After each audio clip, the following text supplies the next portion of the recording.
O Brasil tá quebrado. A gente tem que entender assim, o Brasil tem uma rota de colisão e a curva de juros futuro, com as expectativas internacionais e nacionais sobre isso, já estão nessa linha. Por quê?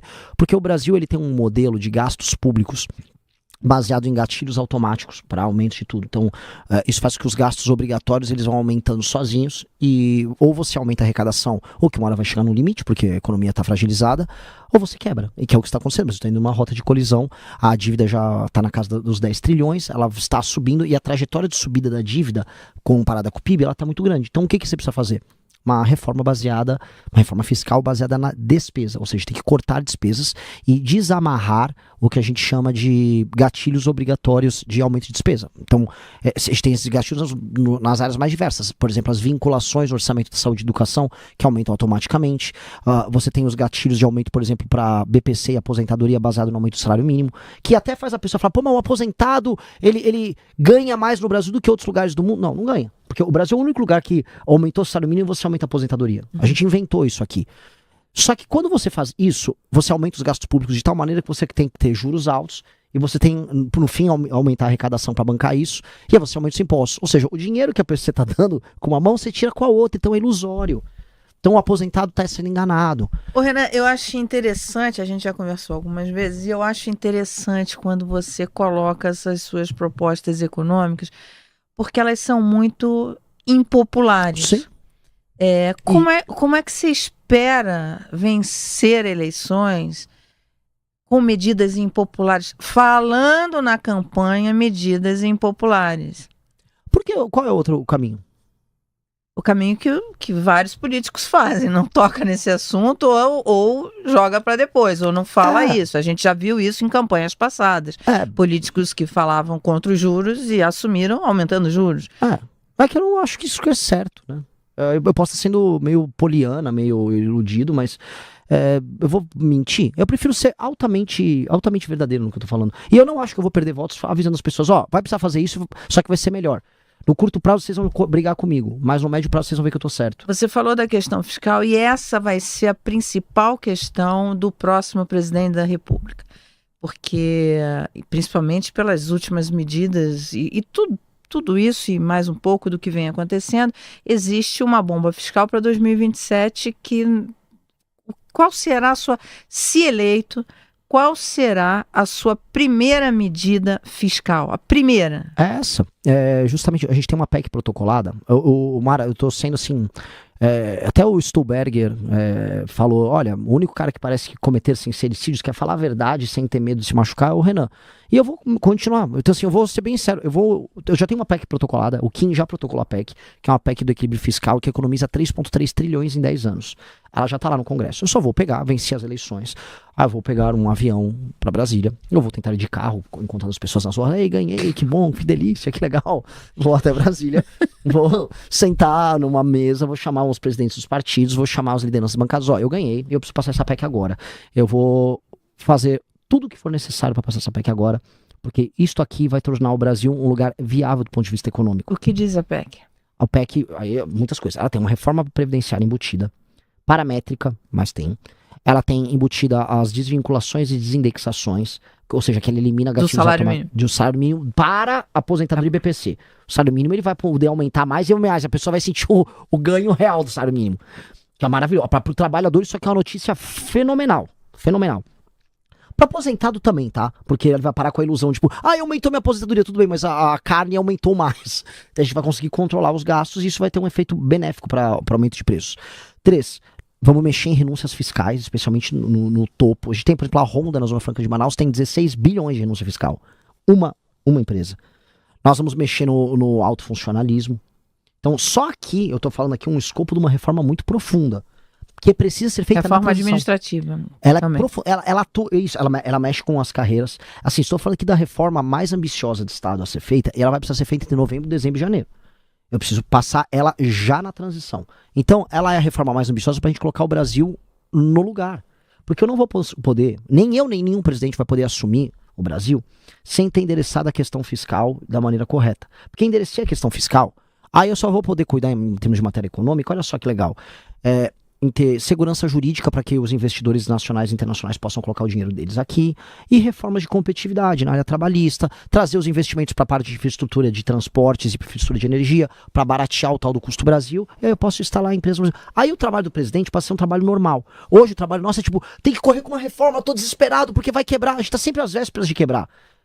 Com essa reforma, a gente não fica mais às vésperas de quebrar, muito pelo contrário, a gente vai para um caminho, que é o meu sonho, de chegarmos a um dia a um déficit nominal zero. Olha que coisa maravilhosa, coisa de país de primeiro mundo, coisa, a gente tava vendo a Noruega do Haaland, é coisa de Haaland, Noruega do Haaland. O país já teve déficit no governo Lula. Déficit nominal zero. Eu esqueci, mas ela precisa ser política no de Estado. Segundo, mas, ok, mas já teve no primeiro, tem, segundo, porque ele manteve... Quando o Palocci era ministro. Ele manteve o tripé da época do Fernando Henrique e aumentou a arrecadação porque a economia cresceu.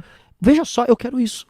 Só que entendendo assim, que os gatilhos automáticos daquela época não forçavam tanto porque a população era mais nova, não tinha tanta gente aposentada, o PT não tinha estourado as contas públicas aumentando os gastos como ele aumentou. Era um começo de governo Lula. Então você quer ser o governo Lula do começo? Não, eu quero ser o governo Renan, que vai pegar todas as tralhas do governo Lula e vai ter que corrigir, porque ele pegou um governo Fernando Henrique antes, né? Aí ele pegou a babinha do boi, né? Ele pegou um governo que ficou fazendo ajuste por 8 anos... E aí ele só cuidou de pegar um boom das commodities lá da China, políticas de estímulos econômicos, aumentou a arrecadação. Legal. Aí ele fez toda a caca. Eu tô pegando a caca. Legal, vamos girar algumas perguntas dos nossos internautas, ouvintes. Tem bastante pergunta.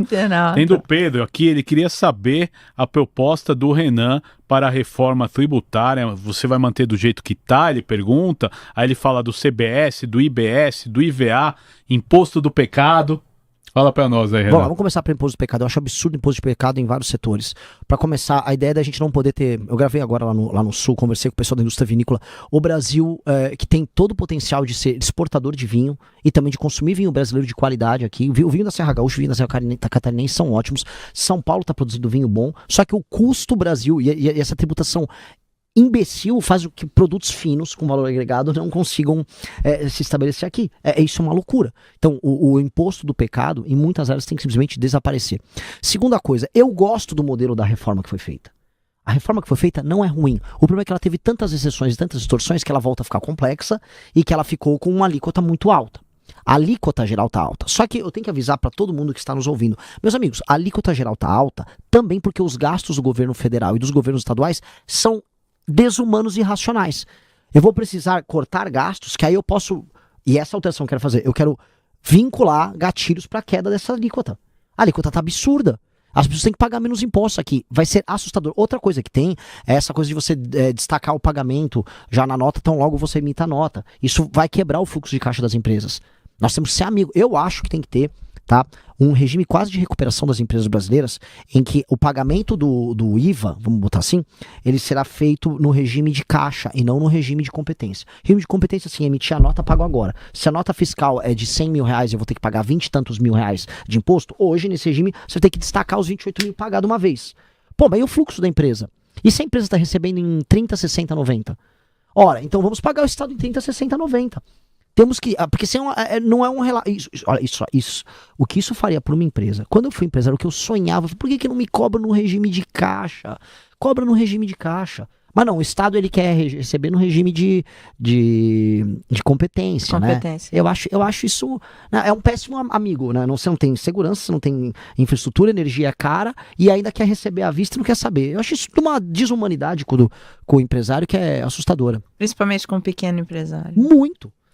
Olha, a Tatiana Salles pergunta o seguinte: Mara, pergunta ao Renan Santos o que ele acha do empoderamento do legislativo via emendas, que já são 50% do orçamento discricionário. Como governar com o Congresso executando o orçamento? Isso é uma dessas doenças que nós temos da democracia que a gente estava falando agora no começo. É uma doença da democracia brasileira. Isso aí, olha só, a ideia de que um político ele executa orçamento, ele vem lá de um período meio coronelista que tem, em que o político, o deputado, ele tinha que entregar coisas para as pessoas. Então já é uma distorção oriunda de um período em que as pessoas dependiam do político para sobreviver. Hoje, nos lugares mais pobres, as pessoas ainda dependem do político para sobreviver. Por isso que existe a emenda em que o deputado aparece e fala: estou te dando algo. Aí a pessoa, nossa, muito obrigado. Isso não é função de um legislador. Isso não tem nada a ver com a função do legislador. Entretanto, isso está tão arraigado na cultura da política que se eu falar que eu vou chegar lá e vou acabar com isso, eu estarei mentindo para vocês. É igual falar, eu chegarei lá e vou acabar com o fundo partidário e fundo eleitoral de uma vez. Eu não tenho ainda as condições. Pode ser que no meio do mandato eu tenha condições para alterar isso, mas de início eu não vou ter. O que eu vou fazer, que eu acho que é a melhor coisa, é disciplinar o uso disso. Que é a minha famosa, que é o tema que eu mais venho tratando, que eu chamo de lei de responsabilidade gerencial. O Fernando Henrique tinha passado no final do segundo mandato dele a lei de responsabilidade fiscal, que obrigava os entes federativos a resolverem a questão fiscal dos seus estados e municípios, porque até os anos 90, vocês vão se lembrar, era o comum, mesmo São Paulo, todos os municípios, não pagar as contas. Ó, eu dei calote nos fornecedores no final do ano, dei calote nos funcionários e dane-se. Você conseguiu disciplinar isso, melhorou muito essa situação no Brasil. É verdade. Agora, a gente agora fala assim, beleza, vocês não vão estourar as contas o tempo todo. Que tal agora vocês trabalharem? Que é a lei de responsabilidade gerencial, em que nós vamos estabelecer políticas de metas para todas as áreas. E um município só pode receber emenda caso ele esteja batendo essas metas. E essas emendas só irão para políticas públicas qualificadas para a execução dessas metas. Ou seja, você não vai poder mandar uma emenda para fazer uma praça à toa. Olha, eu preciso aumentar minha meta aqui de cobertura, de fornecimento de água. Ah, é fornecimento de água? Água potável? Eu tenho 10% de água potável, eu preciso terminar o ano, quer dizer, terminar meu mandato com 30%. É 30% a meta? A emenda vai vir para cumprir isso. Ponto. E aí você cria uma competição em que o município que bate mais metas, ele pode receber mais emendas. E o município que não bate metas, aí o prefeito fica inelegível por 8 anos. Esta é a revolução administrativa que o Brasil precisa.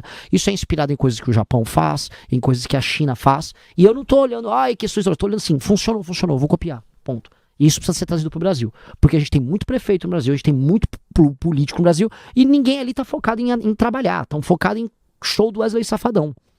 Quer dizer que as coisas boas você vai manter. Quer dizer, se políticas para você copiar ou manter coisas que funcionam. É ultra pragmático nisso. Me cita 3 medidas, 3 políticas públicas do governo Lula que você manteria. Olha, vamos lá, temos que pensar aqui porque ele foi bem ruim nesse departamento. Mas vamos falar a questão dos celulares em sala de aula. Eu sou muito favorável, defendi isso. Acho que é que assim, eu não vi ainda o combate final às bets, o discurso, pelo menos, de enfrentamento às bets está sendo dito. Agora, eu quero eliminar as bets da nossa existência aqui. E Bolsa Família? Bolsa Família, eu vou reformar o Bolsa Família.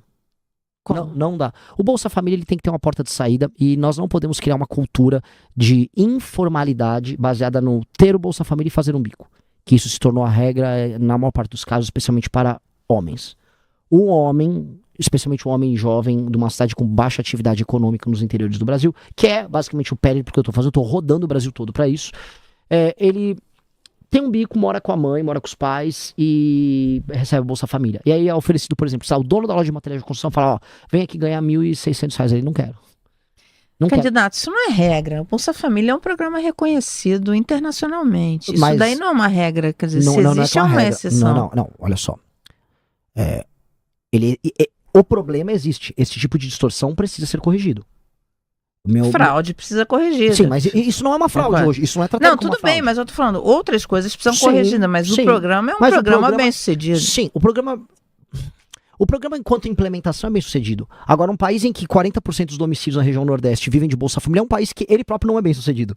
E você tem Mas aí não é um problema do Bolsa Família, aí é um problema da economia. Perfeito. Só que em que medida você acha correto viver num país em que você chegou a 40% dos domicílios vivendo assim? E em que medida os administradores públicos, eles não se viciaram em viver em um modelo econômico assim? Porque esse é o problema. Recentemente eu chamei, olha, os políticos do Nordeste são parasitas. E são. Eles são parasitas porque eles aceitam essa condição em que 40% dos domicílios vivem de Bolsa Família, dão isso como um dado da realidade, e o máximo que eles fazem é, joga uma obra aqui, faz uma praça, pega uns eleitores, bota para trabalhar na prefeitura e vivem do dinheiro que é coletado dos outros lugares. E aí o que acontece? O imposto tá caro para outras pessoas. Existe uma relação direta entre esse modelo em que os municípios não funcionam e ninguém é focado em aumentar a atividade econômica nesses lugares, com o motoboy aqui em São Paulo não conseguindo pagar a prestação da própria moto. A correlação é direta. Uhum. Esse é o problema, esse é o grande problema federativo brasileiro. E esse é o problema que vai precisar ser endereçado. Então, o Bolsa Família é a causa do problema? Não, a causa é a inexistência de atividade econômica. O Bolsa Família é um sintoma que depois, de certo momento, começa a agravar o problema porque o administrador público não liga para a inexistência de atividade econômica. Na minha lei de responsabilidade gerencial, o principal indicador para o administrador público ser premiado é aumento da atividade econômica. Quando você aumenta a atividade econômica real, você gera emprego real, e aí você gera emancipação das pessoas. E essa emancipação é o que vai nos permitir um dia nos emancipar do Centrão, que é o grande inimigo brasileiro. Legal, e os internautas têm perguntado muito aqui, qual que é a tua solução para a Previdência e para a aposentadoria? Primeiro, ter regras equânimes e claras, sem privilégios. Segundo, nós temos que ter um gatilho automático para quando tão logo a população envelheça, você não precisa fazer uma reforma nova. Ela aumenta a idade da aposentadoria baseada nisso. E basicamente isso, porque a Previdência é uma bomba pra tudo. Nós temos depois que fazer a gente vai ter uma conversa grande, porque Renan, acho que a gente não tem que fazer só paramétrica, a gente tem que fazer uma reforma baseada também no modelo. O que é a reforma paramétrica? Reforma paramétrica é o que tá lá na nossa PEC. Eu altero só os parâmetros, tipo, o cara que é militar, ele se aposentava aqui, agora eu vou fazer ele se aposentar aqui. Eu vou colocar todo mundo mais próximo da regra do regime geral. É basicamente isso, vou alterar os parâmetros. Agora tem uma mudança de modelo. Mudança de modelo que tal colocarmos um regime de capitalização? Que tal uma pessoa que está ganhando mais, ela pague um pouco para o regime geral, para o custeio do regime geral, e o restante ela coloque para uma capitalização dela, para criar um mercado próprio, para criar poupança que gera investimento. Sim, acho que está na hora da gente discutir isso no nosso regime. Está na hora. Vai resolver? O que eu posso falar para todo mundo que está nos ouvindo? Não. Não vai resolver, nunca, porque Previdência em lugar nenhum se resolve, especialmente com poucas pessoas nascendo. Tá? Mas nós temos que ter uma economia produtiva a ponto de, sabendo que a Previdência sempre é problemática, nós temos condições de arcar com aquilo, entendendo que uma parte importante da população nossa não contribuiu para a Previdência. Vou dar um exemplo, essa massa desses, eu falei, 40% dos domicílios do Nordeste não estão no Bolsa Família. Essas pessoas estão contribuindo para a Previdência? Praticamente nada, né? Se tiverem. Então, mas elas vão receber a aposentadoria. E aí, quem é que vai pagar? Entendeu? Alguém vai pagar. É um regime complicado. Então, se é um regime complicado, nós precisamos extrair o melhor dele para ser justo com as pessoas que estão contribuindo, para prestar alguma assistência para as pessoas que não estão contribuindo, para que ninguém morra desassistido, claro, ninguém aqui é desumano, mas que seja funcional e que o Estado seja capaz de arcar.